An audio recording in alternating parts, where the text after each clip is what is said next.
Halo teman-teman, saya Surya Ananta dan kali ini kita akan membahas tentang CAT Tools MemoQ dan juga Trados dan akan mengkomparasikannya di akhir video. Jadi teman-teman jangan tonton sebelum teman-teman jangan lupa tonton sampai akhir agar tidak melewatkan hal-hal penting yang ada di dalam video. Jadi langsung saja. Baiklah, kita sudah dalam CAT tools yang pertama yaitu MemoQ. Seperti yang teman-teman lihat di sini, UI atau user interface atau tampilan dalam MemoQ ini cukup mudah untuk dipahami. Ditambah lagi dengan icon yang mudah dan juga ada deskripsi. Nah, seperti ada di sini untuk new project, kemudian import package dan seterusnya. Sebagai penerjemah pemula, UI dari MemoQ ini cukup mudah untuk dipahami teman-teman sekalian. Nah, jadi untuk memulai projectnya, kita bisa memilih langsung dari new project atau juga bisa dari workflow. Nah, itu di sini juga ada new project atau teman-teman juga bisa memilih dari MemoQ ini. Nah, di sini ada new project, ada dua opsi, from template dan juga without template. Karena kita sebagai penerjemah pemula, maka kita akan memilih opsi new project saja. Nah, teman-teman, ketika kita ingin membuat proyek terjemahan menggunakan MemoQ, kita di sini disuruh menambahkan project information. Nah, jadi informasi-informasi mengenai proyek penerjemahan kita. Di sini teman-teman bisa namai file tersebut sesuai dengan preferensi teman-teman. Karena di sini saya akan menerjemahkan SKCK, maka saya juga akan menamai di sini SKCK. Kemudian karena di sini ada bahasa sumber, saya akan memilih bahasa Indonesia.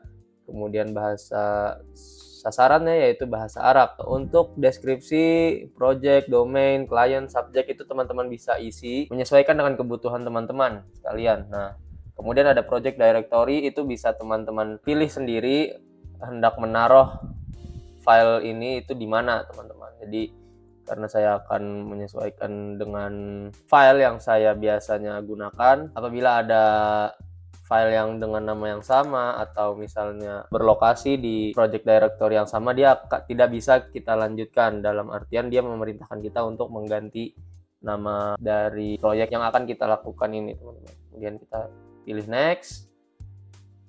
Nah, di sini translation dokumen. Nah, di sini teman-teman adalah tempat untuk menaruh dokumen yang akan kita terjemahkan teman-teman. Loadingnya teman-teman menyesuaikan dengan seberapa banyak isi dalam file tersebut juga. Nah, kemudian ada translation memory teman-teman. Nah, apa sih fungsinya translation memory ini? Jadi translation memory itu ialah memori untuk menyimpan penerjemahan atau hasil terjemahan yang sudah kita lakukan di proyek-proyek sebelumnya. Jadi dia akan mengingat terjemahan kita dengan padanan kalimat atau frasa yang sama gitu. Di sini kita bisa create or use new. Nah, kita di sini bisa menamainya misalnya SKCK RI. Di sini sudah ada secara otomatis bahasa sumber, bahasa sasaran, teman-teman ya. Description segala macam itu bisa dicantumkan sesuai kebutuhan dan oke saja. Nah, sini sudah dicentang, maka kita bisa pilih next. Nah, kemudian di sini ada juga yang namanya term base, teman-teman. Nah, term base ini juga sama fungsinya dengan translation memories, yakni mengingat terjemahan dari bahasa sumber ke bahasa sasaran. Cuman yang membedakan translation memories dengan term base itu ialah kalau translation memories itu dia akan mengingat rangkaian frasa atau rangkaian kalimat, sedangkan term base itu dia hanya akan mengingat kata atau entry. Nah, bisa dibilang term base ini seperti kamus teman-teman, kamus digital gitu. Jadi dia akan membuat kamus dan akan menyesuaikan secara otomatis dengan proyek terjemahan kita. Nah, di sini misalkan kita create gitu, terus SKCK RI. Nah, kemudian teman-teman harus mengecek kembali apakah language-nya sudah sesuai dengan yang akan diterjemahkan. Jikalau sudah, maka kita akan pilih OK. Nah, lalu kita akan pilih finish. Nah, sesimpel itu teman-teman. Dalam MemoQ tidak berkelit-kelit, jadi dia akan to the point setelah mengisi translation memory, kemudian term base, selesai. Jadi kita akan ditampilkan UI seperti ini. Ada overview, translation, dan bisa teman-teman lihat sendiri gitu di dalam aplikasinya karena sudah ada juga deskripsi mengenai fitur-fitur yang ada di sini gitu. Nah, untuk mengerjakan proyek terjemahannya, kita harus mengklik SKCK-nya. Nah, kemudian loading teman-teman. Nah, di sini sebelah kiri itu adalah bahasa sumber dan sedangkan sebelah kanan ialah bahasa sasaran. Karena kita akan melakukan di bahasa sasaran, maka kita akan menerjemahkannya gitu. Nah, perlu diperhatikan juga teman-teman dalam menerjemahkan ini, teman-teman tidak bisa langsung sekedar memencet enter untuk melanjutkan terjemahan selanjutnya gitu. Nah, karena ketika kita hanya tekan enter atau panah bawah gitu, hasilnya masih silang atau masih salah gitu, masih dianggap salah oleh MemoQ-nya. Hal yang harus kita lakukan ialah mengklik CTRL plus enter. Maka ia akan mengkonfirmasi hasil terjemahan tersebut. Nah, bisa teman-teman lihat perbedaannya tadi. Setelah saya pilih dengan Ctrl plus enter, maka dia akan berubah menjadi hijau dan dianggap benar oleh MemoQ. Nah, fungsinya apa? Fungsinya adalah sekaligus untuk selain mengkonfirmasi terjemahan kita sudah selesai, ia juga akan menyimpan terjemahan tersebut ke dalam translation memories dan juga term base. Nah, teman-teman, dalam kondisi tertentu atau dalam konteks tertentu, dia akan secara otomatis menerjemahkan nomor dalam surat yang biasanya bersifat dokumen yang bersifat resmi. Begitu, teman-teman. Jadi, dia akan secara otomatis akan menerjemahkannya sendiri, maka kita tinggal konfirmasi saja. Nah, jadi teman-teman silahkan dilanjutkan sampai terjemahan yang teman-teman lakukan itu selesai. Lalu semisal ada beberapa kata atau frasa atau kalimat yang serupa, maka dia akan secara otomatis memberikan saran bahwasanya kalau misalnya ini adalah kalimat ini memiliki persamaan dengan kalimat yang sudah diterjemahkan di atas gitu. Nah, ini adalah fungsi dari translation memories itu sendiri, teman-teman. Jadi bisa dipilih di sini. Nah, begitu teman-teman, dia akan secara otomatis masuk gitu. Nah, kemudian Kepala Kepolisian Daerah Jawa Tengah. Nah, dia mengidentifikasi ada Jawa Tengah di situ, daerah Jawa Tengah, maka dia juga akan mengingat begitu, teman-teman. Nah, tinggal ditambahkan untuk melengkapi. Nah, begini teman-teman, dia akan secara otomatis begitu. Apabila ada kata atau kalimat yang dianggap serupa, maka dia akan memberikan sarannya secara langsung. Kemudian kasus seperti nomor surat yang ada di atas, dia juga akan secara otomatis menerjemahkannya. Nah, begini teman-teman, maka kita tinggal konfirmasi saja langsung. Cuman dalam beberapa kasus juga dia tidak mengidentifikasinya kalau itu adalah rangkaian huruf dan angka ini bukan nomor gitu. Maka kita secara manual juga akan memasukkannya itu. Kita tekan ini. Nah, kemudian angka ini, nah dia juga akan secara otomatis, nomor KTP ini dia juga akan secara otomatis memberikan saran. Jadi kita langsung memasukkannya saja. Oke teman-teman, setelah kita sudah menyelesaikan terjemahan, kita kembali ke Project Home dan dia sudah akan menampilkan progres terjemahan yang sudah kita lakukan tadi. Nah, di sini dia sudah menganggap bahwa terjemahan kita sudah selesai 100%. Di sini juga translation status itu sudah finish.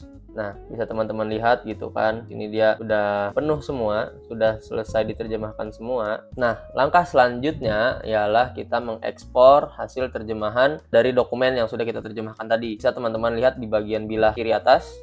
Nah, di sini ada export. Nah, di sini ada beberapa opsi. Nah, yang teman-teman bisa baca sendiri, ini untuk apa, dan ya tergantung preferensi teman-teman sendiri gitu. Kalau saya biasanya menggunakan choose path. Maka di sini kita akan diberikan opsi ingin menerjemahkan di mana. Nah, di sini saya akan memilih di bagian yang saya ingin SKCK 2. Setelah diterjemahkan, dia akan secara otomatis membuka file terjemahan tersebut. Nah, di sini teman-teman. Nah, tinggal teman-teman sesuaikan apakah ini sudah sesuai dengan format surat dari bahasa sumber atau masih beberapa ada yang kurang gitu seperti foto ini. Nah, teman-teman bisa memperbaikinya.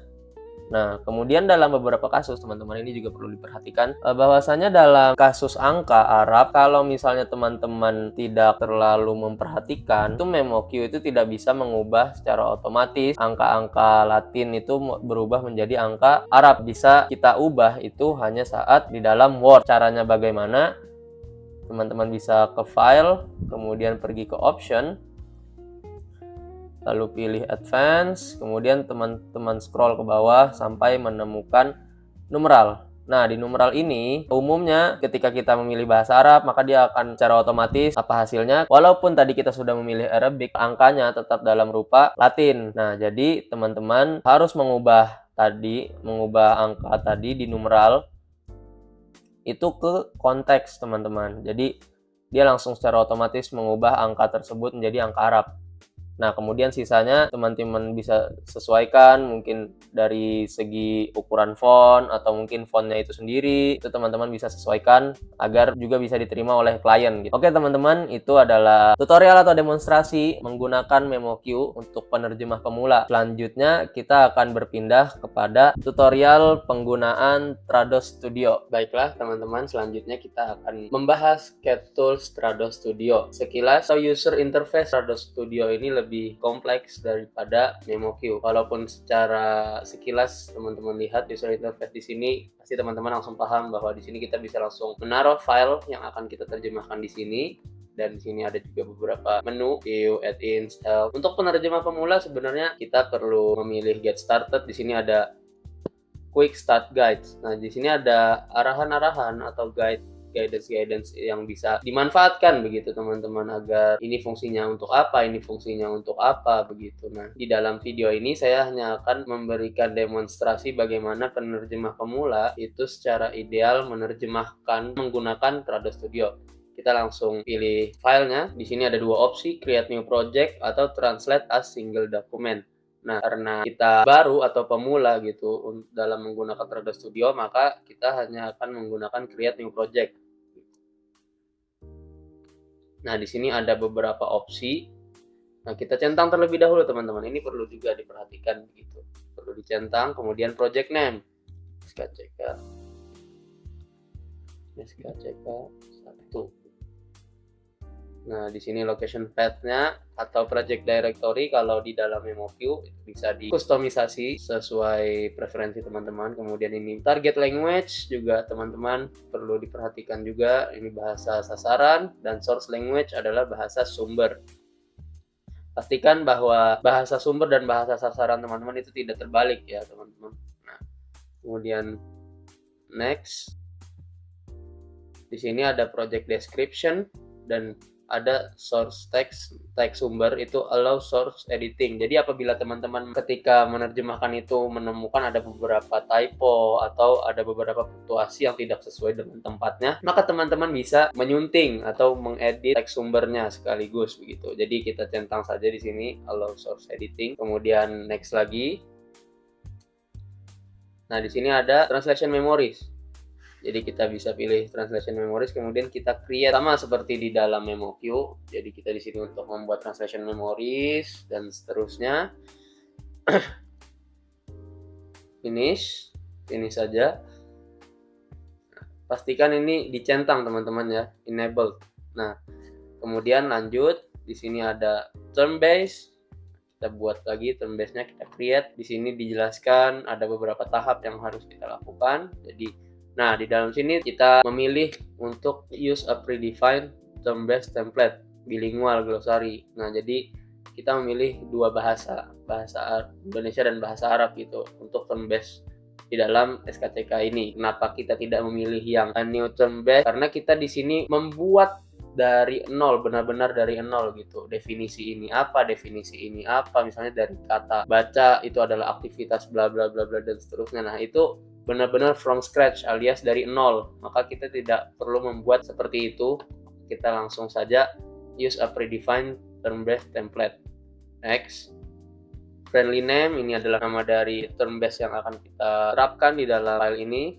Nah, untuk language biasanya itu secara otomatis dia akan terisi. Walaupun secara otomatis dia terkadang itu tidak sesuai dengan bahasa yang ada atau bahasa yang akan kita pakai begitu. Maka teman-teman juga perlu cermati begini. Di sini ketika saya menerjemahkan bahasa Indonesia ke dalam bahasa Arab, di sini malah munculnya bahasa Inggris dan bahasa Jerman. Maka kita perlu remove terlebih dahulu, pilih dulu bahasanya, lalu remove. Kemudian pilih bahasa. Saya di sini bahasa Arabic, kemudian add dan juga bahasa Indonesia. Add lagi. Next. Di sini tidak perlu. Next dan finish. Nah, pastikan juga sini sudah tercentang atau enabled. Nah, di sini ada Trados Group Share atau seperti sebuah forum yang di dalamnya adalah seperti Google Drive, teman-teman. Group share ini seperti Google Drive yang bisa diakses oleh banyak orang gitu. Apabila teman-teman terlibat dalam suatu proyek penerjemahan yang memang memerlukan banyak orang atau sebuah tim begitu, nah maka untuk membaginya itu hanya cukup menggunakan Trados Group Share. Tidak perlu membaginya ke WhatsApp atau ke email begitu, karena dia sudah menyediakan servernya sendiri dan teman-teman juga bisa memantau di situ apakah penerjemahan proyeknya ini sudah selesai atau belum, dan itu bisa dipantau di dalam Trados Group Share ini. Tapi karena kita tidak perlu itu dan kita sendirian, kita next saja. Nah di sini perfect match, itu lanjut next saja. Di sini task sequence atau batch task ini sudah secara default gitu, kita next saja. Nah dia akan meringkas gitu apa saja yang sudah kita lakukan sejauh ini untuk membuat proyek baru ini. Nah ini salah satu perbedaannya dengan MemoQ. Kalau di dalam MemoQ itu seingat saya hanya ada 3 atau sampai 5 alur yang perlu kita jalani gitu untuk mempersiapkan proyek penerjemahan. Sedangkan kalau di dalam Trados ini dia lebih kompleks, jadi ada 9 persiapan, 9 tahap yang harus kita lewati untuk memastikan bahwa ini benar-benar sudah siap diterjemahkan. Kita langsung pilih finish saja. Oke, kita close. Nah, di sini kita langsung pilih SKCK. Nah, di sini juga dia memberikan informasi lengkap mengenai file terjemahannya. Bisa dipilih langsung. Dia membutuhkan waktu loading yang lebih lama karena memang fitur-fiturnya dipersiapkan lebih banyak daripada MemoQ, teman-teman. Nah, seperti teman-teman lihat di sini ada formatting. Formatting ini bisa seperti layaknya di Word. Dia juga punya bold, italic, underline, dan seterusnya. Itu yang bisa dilakukan di Word, tetapi bisa langsung dikerjakan di Trados juga, teman-teman. Jadi tidak perlu mengerjakan ulang di Word gitu, berbeda dengan MemoQ. Kemudian ya, beginilah tampilan ketika kita ingin mengeksekusi terjemahan di dalam Trados Studio. Tak hanya formatting, di sini juga ada fitur-fiturnya, ada istilahnya simbol-simbol. Nah, simbol-simbol yang lebih lengkap begitu untuk bisa ditambahkan di dalam terjemahan kita sesuai dengan kebutuhan kita. Di sini kita langsung saja melakukan penerjemahannya, misalnya di sini sama seperti di dalam MemoQ. Ketika kita ingin mengkonfirmasi bahwa terjemahan ini sudah selesai, teman-teman jangan pilih enter. Dia tidak akan berfungsi. Cukup enter saja itu tidak akan berfungsi. Nah, kalau misalnya ingin mengkonfirmasi bahwa terjemahan kita ini sudah selesai atau belum, teman-teman perlu kombinasi tombol Ctrl plus Enter gitu. Karena kalau tidak, maka dia tampilannya akan seperti ini, teman-teman. Nah, biru. Nah, dan statusnya itu dianggap masih draft. Nah, jadi masih belum terjemahan lengkap begitu. Nah, maka untuk mengkonfirmasi bahwa terjemahan ini sudah selesai, teman-teman perlu mengkombinasikan tombol tadi Ctrl plus Enter. Maka dia akan langsung menganggap bahwa terjemahan ini sudah diterjemahkan atau translated begitu, teman-teman. Nah, maka ini adalah salah satu prakteknya begitu. Nah, kemudian teman-teman juga bisa melakukan beragam macam hal, yang banyak sekali hal yang bisa dilakukan di dalam tampilan ketika menerjemahkan begitu. Sebagai penerjemah pemula, menurut saya tidak terlalu penting, walaupun memang penting secara fungsi, tetapi untuk penerjemah pemula yang menerjemahkan dokumen-dokumen yang walaupun resmi gitu, karena pemula dia memang fokus pada penyelesaian proyek itu kan. Dan kalaupun misalnya proyek itu sudah selesai, nah di situ baru teman-teman bisa mempelajari fitur-fitur apa yang bisa digunakan secara maksimal gitu di tiap menu yang ada di sini, teman. Karena ada terjemahan yang sudah saya lakukan dan sudah selesai begitu, kita bisa cek di sini. Nah, di sini dia akan memperlihatkan progresnya seberapa jauh, dan di sini sudah 100% alias sudah selesai begitu, teman-teman. Kemudian kalau misalnya untuk menyelesaikan terjemahan itu kita perlu untuk mengkonfirmasi bahwa ini sudah selesai. Misalnya di sini untuk mengkonfirmasinya kita di sini perlu memilih untuk finalize terlebih dahulu. Nah, ketika sudah finalize, maka dia akan muncul tampilan seperti ini, batch task sequence finalize. Kita next. Nah, di sini ada settingsnya, teman-teman bisa menyeting translation, jadi sekaligus mengupdate translation memoriesnya dan juga term base-nya gitu. Nah, kalau sudah, teman-teman tinggal pilih finish, maka tampilannya nanti akan seperti ini, teman-teman, seperti di dalam sini. Nah, Ketika sudah seperti ini, maka hanya akan muncul satu opsi ketika kita memilih batch task, yaitu export files. Nah, jadi kita tinggal mengekspor saja gitu. Dan ya, kita finish. Selesai. Nah, teman-teman bisa langsung cek di tempat teman-teman menaruh filenya.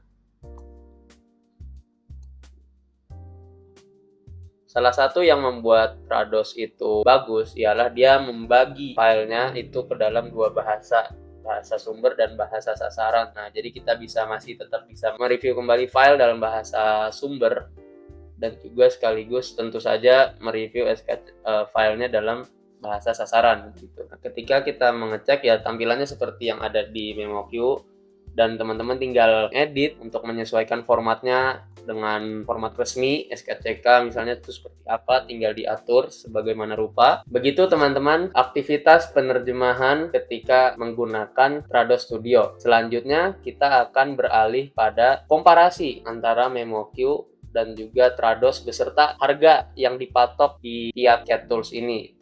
CAT-Tools pertama yaitu MemoQ. Seperti yang teman-teman lihat di awal video, MemoQ itu terkenal dengan user interface-nya yang friendly. User interface ini sangat penting teman-teman untuk kita memahami atau sekaligus mengetahui fitur-fitur apa saja yang ada di dalam aplikasi tersebut. Nah, karena user interface dalam MemoQ ini sangat friendly atau mudah untuk dipahami dan dimengerti, maka itu menjadi keunggulan dari MemoQ itu sendiri. Kemudian selanjutnya, MemoQ itu bisa dibilang fleksibel dalam hal kustomisasi preferensi. Maksudnya bagaimana? Maksudnya adalah ketika teman-teman ingin memiliki preferensi sendiri atau kalau misalnya saya pencet Ctrl plus A atau Ctrl plus S gitu, itu ada fiturnya untuk meng-save atau misalkan ya tergantung preferensi teman-teman. Nah, itu bisa di custom teman-teman. Jadi MemoQ-nya itu bisa menyesuaikan dengan preferensi teman-teman. Jadi dia fleksibel lah begitu, mudah untuk di custom. Kemudian ada juga sistem translation memory yang mudah dan juga konsisten.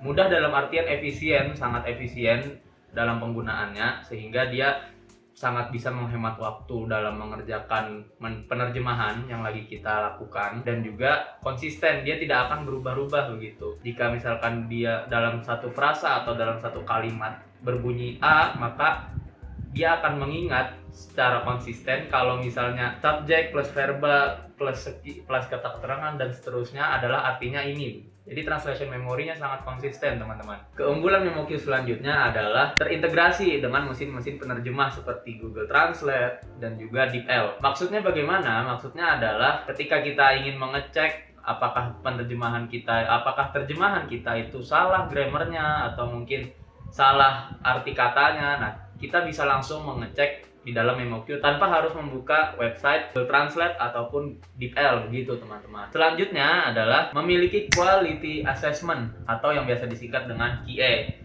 yang bisa meninjau sekaligus mengoreksi kesalahan. Jadi apabila ada kesalahan yang luput ataupun keliru, teman-teman bisa menggunakan fitur yang namanya quality assurance. Nah, di situ dia akan mengecek apa saja hal-hal yang keliru atau kata-kata yang keliru ketika kita menerjemahkan. Dan yang terakhir, MemoQ itu selain support subtitle, dia juga bisa mengkonversi ke dalam bentuk PDF dan juga support multi-device teman-teman. Jadi dia bisa diakses tidak hanya dalam satu device, tapi bisa beragam macam device. Selanjutnya kita akan beralih pada Trados Studio. Seperti yang teman-teman lihat di tutorial tadi, Trados Studio itu memiliki user interface yang lebih kompleks daripada MemoQ. Dan kompleksitas ini tidak menjadi masalah karena sudah banyak digunakan oleh penerjemah handal. Ahli-ahli penerjemah, pakar-pakar penerjemah itu menggunakan Trados Studio, bukan MemoQ. Alasannya kenapa? Karena kompleksitas itulah yang membuat Trados itu diminati oleh banyak kalangan penerjemah profesional. Selanjutnya, fitur yang ada di dalam Trados Studio itu dia juga mendukung format file XLIF, terus TMX dan juga TBX, yang mana ini tidak bisa diakses ketika teman-teman menggunakan MemoQ. Selanjutnya, keunggulan Trados ialah memiliki project management yang bisa kita atur deadline. Misalnya kita mengerjakan proyek A itu di tanggal sekian dan harus selesai di tanggal sekian di tahun sekian, begitu teman-teman. Nah, Trados itu memiliki proyek manajemen yang sangat bagus, dan itulah mengapa salah satu keunggulan Trados itu, jadi kita bisa mengatur deadline semau kita, kemudian juga bisa memverifikasi terjemahan. Jadi proyek manajemen itu tidak hanya bisa mengatur deadline tetapi juga memverifikasi terjemahan, teman-teman. Nah, selanjutnya ialah fitur kolaborasi. Memiliki fitur kolaborasi yang berbasis pada cloud yang biasa dikenal dengan Trados Team. Itu teman-teman tidak bisa diakses ketika teman-teman memiliki MemoQ.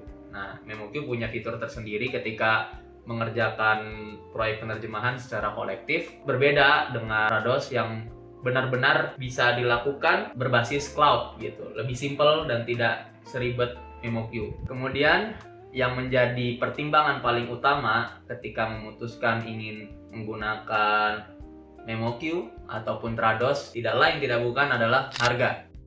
Tentu saja ini adalah menjadi pertimbangan ketika teman-teman ingin menjadi penerjemah, apalagi penerjemah freelance, itu akan mempertimbangkan hal seperti ini, teman-teman. Kini saya hanya akan memberitahu teman-teman sekilas tentang harga-harga yang dipatok untuk penerjemah freelancer. Yang pertama adalah MemoQ. Apabila teman-teman memilih paket per tahun, berlangganan per tahun, maka dia jatuh pada kisaran harga 360 euro, atau jika dikonversikan ke dalam rupiah itu sekitar 6,8 juta rupiah. Dan apabila teman-teman berlangganan per bulan, maka akan dipatok harga 40 euro per bulan atau sekitar 750 ribu rupiah per bulan itu, teman-teman. Maka teman-teman bisa pertimbangkan ingin berlangganan per tahun atau per bulan. Sayangnya di dalam MemoQ kita tidak bisa beli permanen aplikasi ini, maka kita memang dituntut untuk berlangganan saja, tidak ada fitur lifetime gitu. Selanjutnya di dalam Trados Studio itu mematok harga sekitar 300 euro per tahun, atau jika dikonversikan sekitar 5,6 juta. Apabila teman-teman ingin memutuskan subscription per bulan, itu memiliki harga tersendiri. Nah, dan yang menjadi keunggulan juga di dalam Trados Studio itu ialah bisa beli permanen alias lifetime purchase. Jadi teman-teman bisa beli kemudian ya tidak ada subscription lagi begitu. Hanya saja sesuai dengan harganya. Jika dikonversikan ke dalam rupiah sekarang kisarannya 14 sampai 15 juta. Baiklah teman-teman, sekian. Terima kasih juga teman-teman sudah menonton videonya dari awal hingga akhir. Sampai jumpa di konten selanjutnya.